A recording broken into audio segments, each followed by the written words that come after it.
Hey there, YouTubers, YouTubers, 1996 here, and today I've got a cool little update video for you. It's been years, and I am sorry, but life gets in the way. Actually, nothing really got in the way, but I just lazy and didn't do it. So here we are, and shut your, quit your bitching. So if you guys have come from my Brown Bess video, this is the update, the finale, I would say. There's only one other video, so it's just part 2, but this, and I'll try and find the videos of me shooting it and it firing, but this is the update. It is in the new stock, looking clean as ever. Let's see if we can't get a shot of that Nepalese crest. Let me cock it.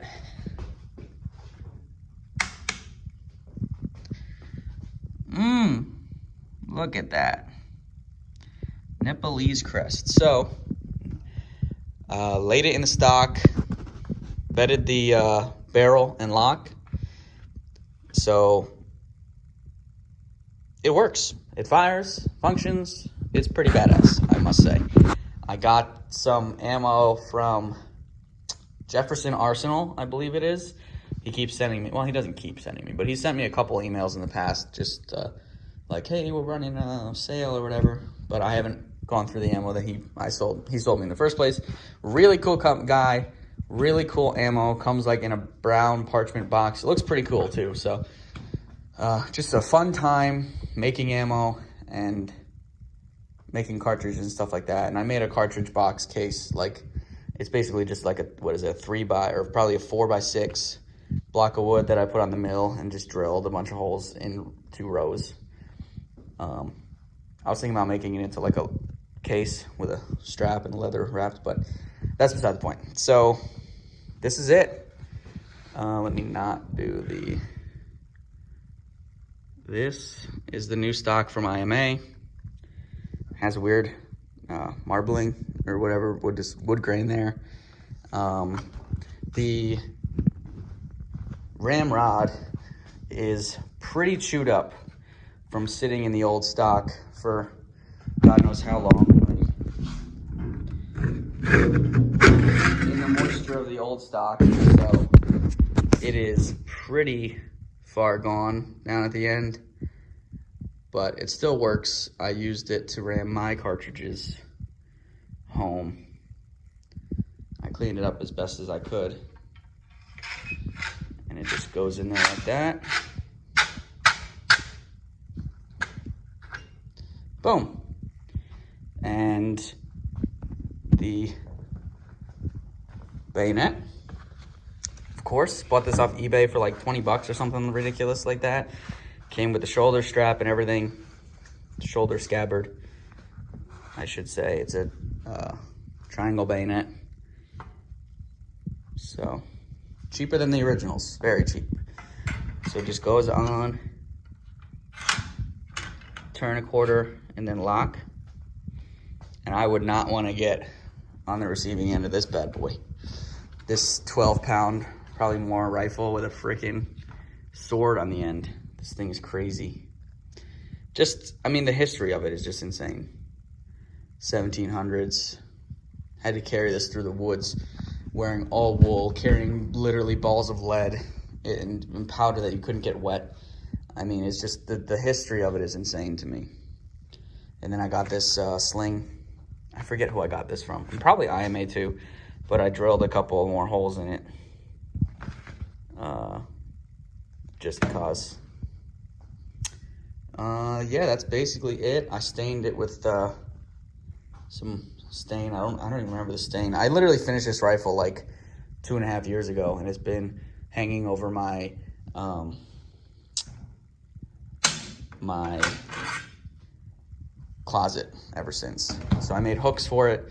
One of the hooks holds it here, and then one of them holds it like right up against the band here, and it sits there perfectly with the bayonet. Fits like just right up against my wall. So it's a very nice looking rifle. Good shooting rifle too. Not a lot of recoil, you wouldn't think, but nothing. So there's some proof mark. It looks like 2 feet. I don't know what that means, but it was pretty simple, straightforward build. Just basically clean it. And then I've oiled it. I should probably oil it again, but I have, because I haven't oiled it in a while. If you do shoot it, make sure you clean out the bore with water, soap and water. What I used was the, at least to get the initial rust out of there, I used the copper shotgun bore brush on a drill and just all the way down to the end. I bore scoped it, made sure there's no cracks on the inside. And even when I did take it shooting, first time I put it, the first like 3 shots, we put it on a table, lashed it down to a table, and put like a quarter load, half load, full load. I don't know if we did 1.5, but I know we did a full load. And then when I was shooting it, I did 3/4 of a load. So I've got a musket ball that I shot into a bag full of newspapers just because I wanted to see what it would look like. And it's at my house somewhere. I just didn't bring it.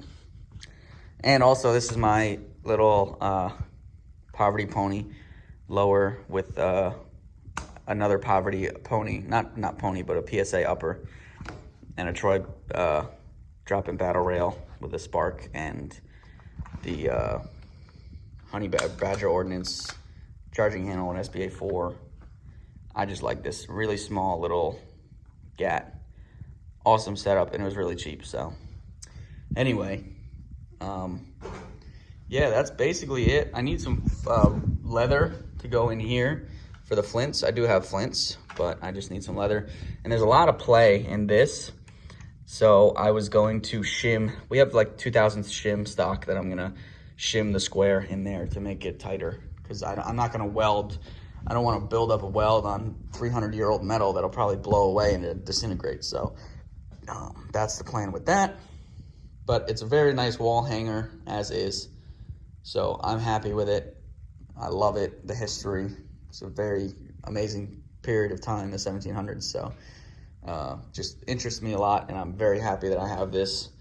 And to me, it's irreplaceable at this point. I've put a decent amount of work into this. So that's the update, guys. I know several of you recently have been commenting on that first video on if I finished it, and I did. I'm gonna try and find the videos of me shooting it and splice them in the end here, and you guys can check it out. So this is the end of the talking bits. If you have any more questions, feel free to hit me up about it. But it's pretty straightforward. If you want to do it and you're questioning it, just do it. I don't even know if they have any more in stock, if they have any, but if you have the opportunity and you like engineering and firearms, just the inside of this lock is amazing. I'm not going to pull it off because I don't have a screwdriver with me, but the inside of this lock, just the sear and the springs, and it's just crazy that they did this in the 1700s. And that's what it is to me about firearms is cool, because it's just the engineering that's going into them. Even the new ones like ARs, the engineering that goes into that and how everything works together perfectly every time, 90% of the time, it's just amazing to me. So thanks for watching, guys. Rate, comment, subscribe, and I'll talk to you later. That was a little better. That was a little louder than the last one. That was louder. It went in there.